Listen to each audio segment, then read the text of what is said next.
तो क्या 30 सेकंड में क्यूब को बिगिनर मेथड से सॉल्व किया जा सकता है? इसका आंसर है हाँ।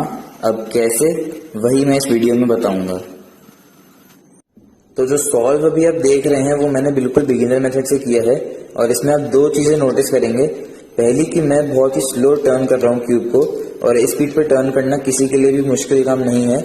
और दूसरा कि मैं बहुत ही कम पॉज कर रहा हूँ, और सेकंड लेयर तक तो कोई भी पॉज नहीं था इस सॉल्व में। तो अभी यही मैं आपको बताऊंगा कि कैसे आपको बिना पॉज के इतना धीरे टर्न करके क्यूब को बिगिनर मेथड से 30 सेकंड के अंदर सॉल्व करना है।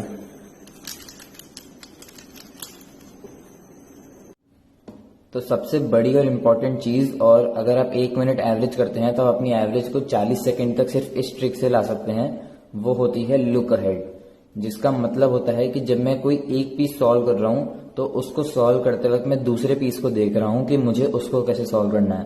तो मतलब कि अगर मैं इस वाले कॉर्नर को यहाँ पे इंसर्ट कर रहा हूँ तो तब मैं इसको नहीं देख के इस पीस को देखूंगा, क्योंकि ये मुझे दिख रहा है, और बचे हुए पीसेस को भी देखूंगा। तो मैंने इसको इंसर्ट किया और मैंने ऑलरेडी इसको देख लिया है, और फिर जैसे मैंने इसको इंसर्ट किया मैंने इस पीस को भी देख लिया। तो अब मेरे पास में दो ऑप्शंस है, तो या तो मैं इस पीस को ऐसे सॉल्व कर सकता हूँ पहले, या फिर इसको पहले सॉल्व कर सकता हूँ। और क्योंकि मैंने इसको सॉल्व करते वक्त इसको पहले से ही देखा हुआ था तो मैं इसको भी सॉल्व कर सकता हूँ। और फिर मैंने देखा कि ये पीस बाहर आ रहा है तो फिर मैंने इसको भी सॉल्व कर लिया। और ये लुक अहेड जो है ये आपकी सेकंड और फर्स्ट दोनों लेयर्स में अप्लाई होता है। तो फर्स्ट लेयर में तो कॉर्नर्स में, और सेकंड लेयर में जैसे मैं ये वाला एज सॉल्व कर रहा हूँ तो इसको सॉल्व करते वक्त मैं इन पीसेस को देख रहा हूँ, इसको सॉल्व करते वक्त मैंने इसको देखा, और फिर फाइनली मैंने इसको भी सॉल्व कर लिया बिना किसी पॉज के। तो जो सॉल्व स्टार्टिंग में मैंने दिखाया था उसका इतना फास्ट होने का यही रीजन था कि मैं उसमें लुक अहेड यूज कर रहा था। तो लुक अहेड यूज करने के पहले आपको कुछ चीजें करनी आनी चाहिए, जिसमें सबसे पहली है कि जैसे आप कोई भी पीस देखें, जैसे कि मेरे को इस पीस को मैंने देखा और मुझे इसको सॉल्व करना है, तो आपको सोचना ना पड़े कि मुझे क्या करना है। आपको इंस्टेंटली देखते ही पता चल जाए कि व्हाइट स्टिकर इस तरफ है तो मुझे वो 4 मूव्स को एक बार लगाना है और ये सॉल्व हो जाएगा। और जब आप इस स्टेज पे पहुंच जाएंगे कि आप पीस को देखते ही समझ जाएंगे कि मुझे क्या करना है और सोचना ना पड़े, तब आप लुक अहेड के लिए रेडी हैं। पर क्योंकि बिना सोचे पीसेस को सॉल्व करना बहुत मुश्किल होता है, इसलिए इसका बेस्ट तरीका है कि आप हर पीस का सोल्यूशन को अपनी मसल मेमोरी में सेव कर लें। और ये धीरे धीरे आपकी सेव होती है मसल मेमोरी में जितना आप प्रैक्टिस करते जाते हैं। और अगर आप इसको फास्ट डेवलप करना चाहते हैं अपनी मसल मेमोरी को, तो उसका बेस्ट तरीका होता है कि टेस्ट ब्लाइंड पीसेस। जिसका मतलब है कि जैसे आपने एक पीस देखा और आपको पता चल गया कि इसको मुझे कहाँ सॉल्व करना है, तो आपने अपनी आंखें बंद करी और फिर जितना फास्ट आप इसको टर्न कर सकते हैं क्यूब को, उतना फास्ट टर्न करके आपने इसको सॉल्व कर लिया। तो जैसे जैसे आप ये फास्ट टर्निंग वाली चीज को प्रैक्टिस करते जाएंगे, वैसे वैसे आपकी मसल मेमोरी डेवलप होती जाएगी। और फिर एक स्टेज ऐसा आएगा जहां आपको सोचना भी नहीं पड़ेगा कि मुझे किस पीस को कैसे सॉल्व करना है, क्योंकि आपकी फिंगर्स में ऑलरेडी उतनी मेमोरी है कि वो अपने आप ही उसको सॉल्व कर ले। एक चीज का आपको ध्यान रखना है कि जब आप लुक अहेड प्रैक्टिस कर रहे हैं अपने सॉल्व में, तो आपको अपनी मैक्सिमम कैपेसिटी पे टर्न नहीं करना है, आपको उसे थोड़ा स्लो टर्न करना है। तो फॉर एग्जाम्पल अगर आप 1 सेकंड में 4 टर्न्स कर सकते हैं जब अपनी मैक्सिमम कैपेसिटी पे टर्न कर रहे हैं, तो तब आपको 1 सेकंड में 2 या 3 टर्न ही करने हैं, जो कि इतना मुश्किल नहीं है। और तब आप लुक अहेड को प्रैक्टिस कर सकते हैं। अगर आप 4 सेकंड पे टर्न करेंगे, 4 टर्न्स पर सेकंड पे टर्न करेंगे क्यूब को, तो आप लुक अहेड प्रैक्टिस नहीं कर पाएंगे। तो लुक अहेड और स्लोअर टर्निंग का जो कॉम्बिनेशन है, इसको आपको क्रॉस से लेकर सेकंड लेयर तक यूज करना है, और थर्ड लेयर पे आपको अपने मैक्सिमम टर्न्स पर जाना है। तो क्रॉस से लेकर सेकंड लेयर तक लुक अहेड यूज करके आपको सॉल्व लगेगा कुछ इस तरह का।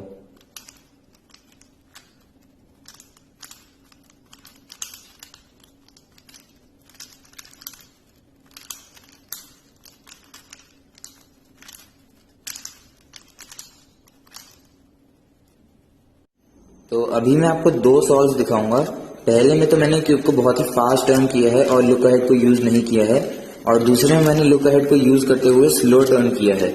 और लुक अहेड का इंपॉर्टेंस आप एक सिंपल सी कैलकुलेशन से समझ सकते हैं कि बिगिनर मेथड के एक सॉल्व का एवरेज मूव काउंट होता है 80 to 90 मूव्स। पर क्योंकि बिगिनर मेथड में इतने सारे स्टेप्स होते हैं, इसलिए हमेशा कोई ना कोई स्टेप या तो पूरा या फिर उसका कोई पार्ट स्किप मिल जाता है। तो एक एवरेज मूव काउंट होता है 80 to 85 या मैक्सिमम 90 मूव्स। इसको आप अपने टाइम के यानी कि 30 सेकंड से अगर डिवाइड करें तो ये आएगा 2 से 3 टर्न्स पर सेकंड, जो कि करना मुश्किल नहीं है। और थर्ड लेयर में आप इससे भी तेज जा सकते हैं, जिसका मतलब है कि पहली 2 लेयर्स के लिए आपके पास में और भी ज़्यादा टाइम है। तो अब चॉइस आपकी है कि आपको लुक अहेड यूज़ करके 1 सेकंड में 2 टर्न करने हैं या बिना लुक अहेड के 1 सेकंड में 5 टर्न करने हैं।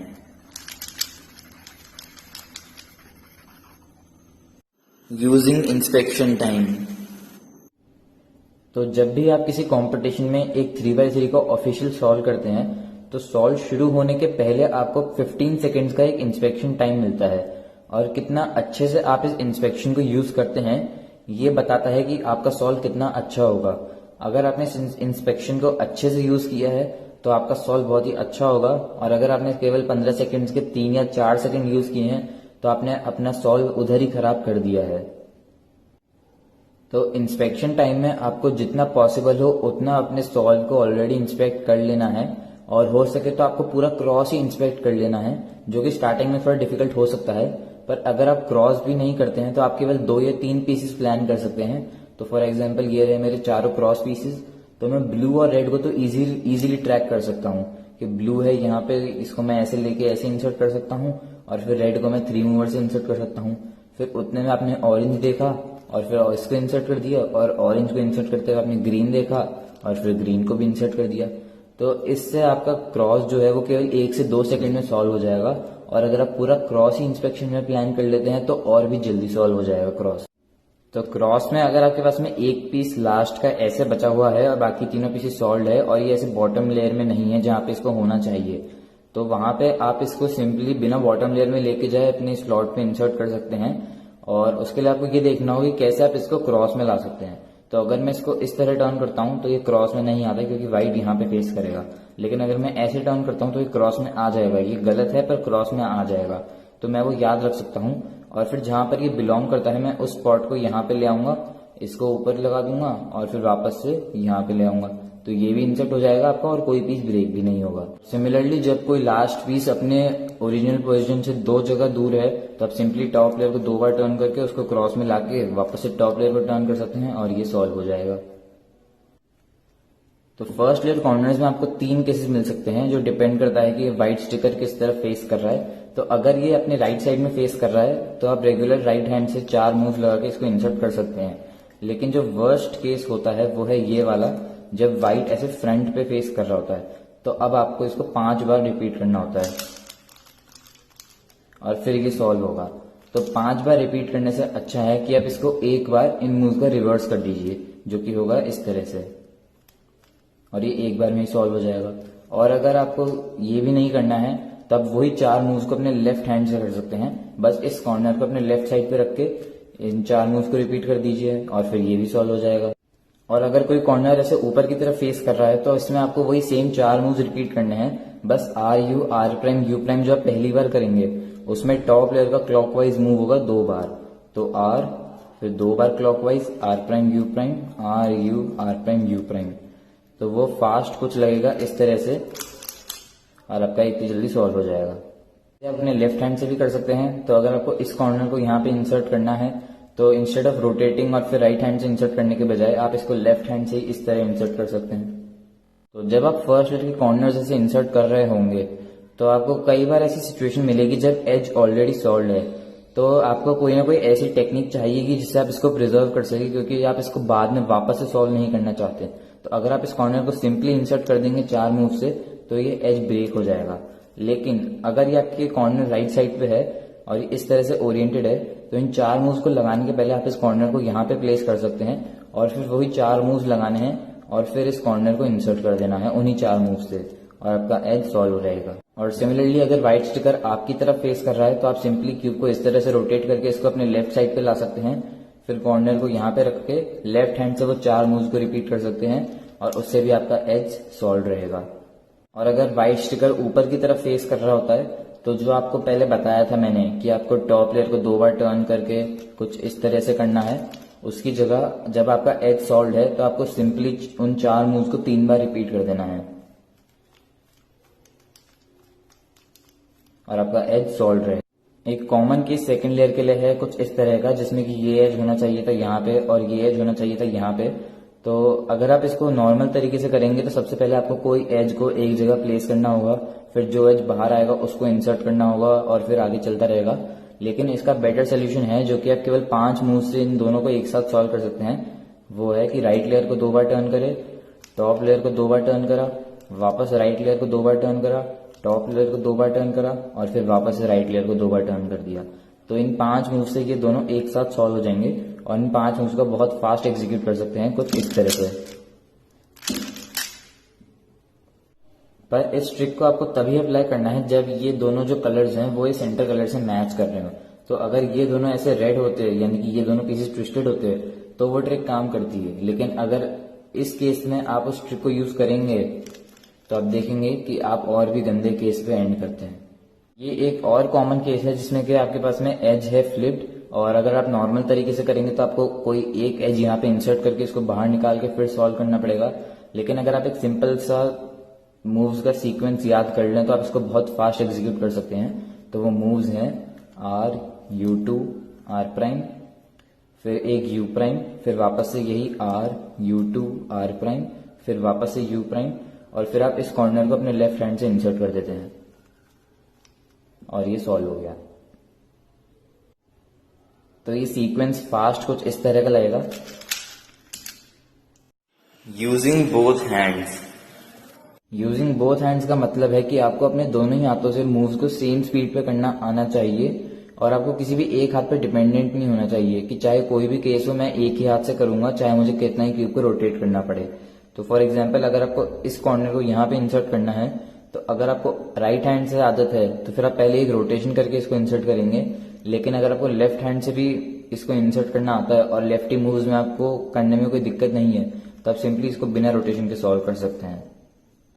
अब आती हैं फिंगर ट्रिक्स, और क्योंकि आप बिगिनर मेथड यूज कर रहे हैं इसलिए आपको रीग्रिप्स और होम ग्रिप की इतनी कोई टेंशन नहीं होगी। तो इसलिए आपको 2-3 फिंगर ट्रिक्स ही आनी चाहिए जो कि आपको रेगुलरली यूज करनी होती है बिगिनर मेथड से।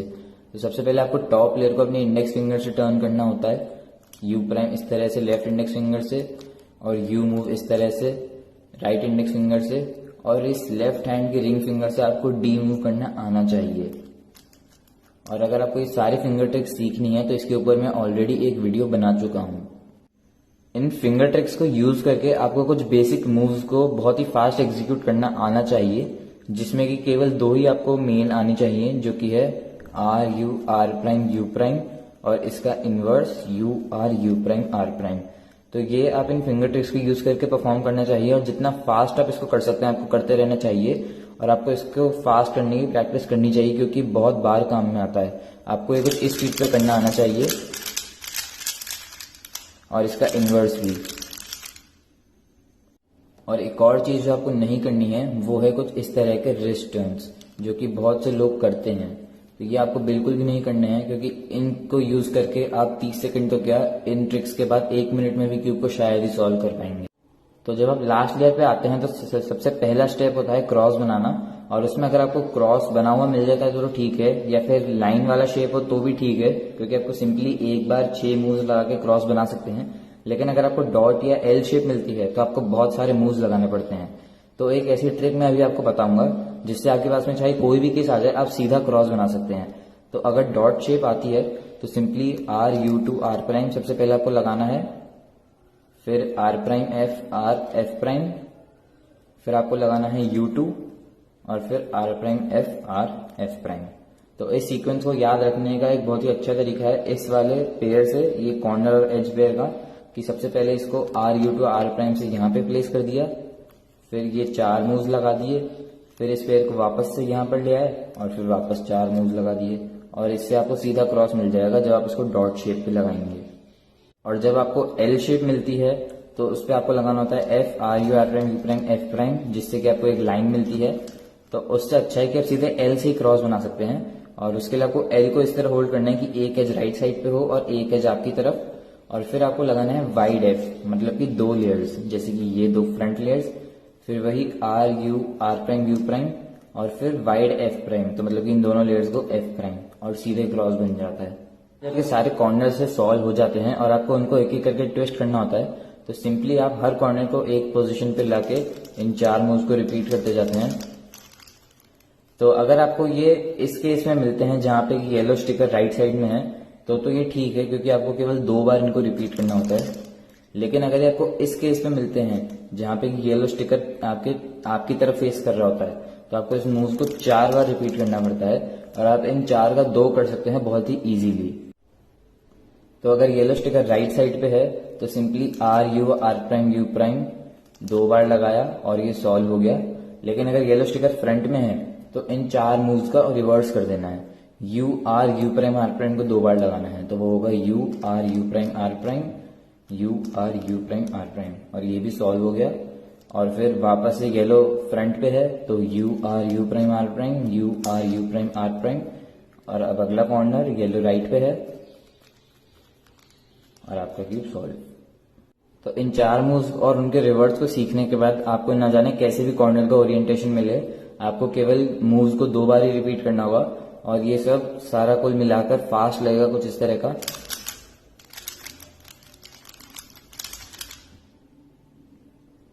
Use a fast cube. तो अब आपको यूज करना है एक फास्ट क्यूब। लेकिन अब आप सोच रहे होंगे कि मैंने बोला है कि आपको स्लो टर्न करना है और मैं बोल रहा हूं कि आपको यूज करना है एक फास्ट क्यूब, तो ऐसा क्यों? तो स्लो टर्निंग आप तब कर सकते हैं जब आप लुक अहेड करेंगे, लेकिन लास्ट लेयर में आपको लुक अहेड कोई नहीं करना है, तो आपको जितना फास्ट आप टर्न कर सकते हैं उतना फास्ट करना है, और ये एक फास्ट क्यूब पे ही पॉसिबल है। और लुक अहेड के पहले जो आपको मसल मेमोरी बिल्ड करनी है उसके लिए आपको as fast as possible turn करना है, और वो भी एक फास्ट क्यूब पे ही पॉसिबल है। और फास्ट क्यूब से एक और बेनिफिट आपको मिलता है कि जो भी आपकी फिंगर ट्रिक्स होती हैं, तो फॉर एग्जांपल ये जो डी मूव है ये एक स्लो क्यूब पे बहुत ही डिफिकल्ट होता है, लेकिन अगर एक फास्ट क्यूब है तो ये नॉर्मल डी मूव तो इजी है, साथ ही आप इसी फिंगर से रिवर्स डायरेक्शन में भी जा सकते हैं। तो ये सारे बेनिफिट्स आपको मिलते हैं एक फास्ट क्यूब से। और अब आप अपने ही क्यूब को कैसे एक स्पीड क्यूब बना सकते हैं, इसके ऊपर भी मैं ऑलरेडी एक वीडियो बना चुका हूं। तो अगर आप वीडियो को यहाँ तक देख रहे हैं तो thank you so much for watching. और अगर ऐसे ही वीडियोस आगे भी आपको देखते रहना है तो आपको पता है क्या करना है, तो जल्दी से वो कर दो और वीडियो को लाइक भी कर दो।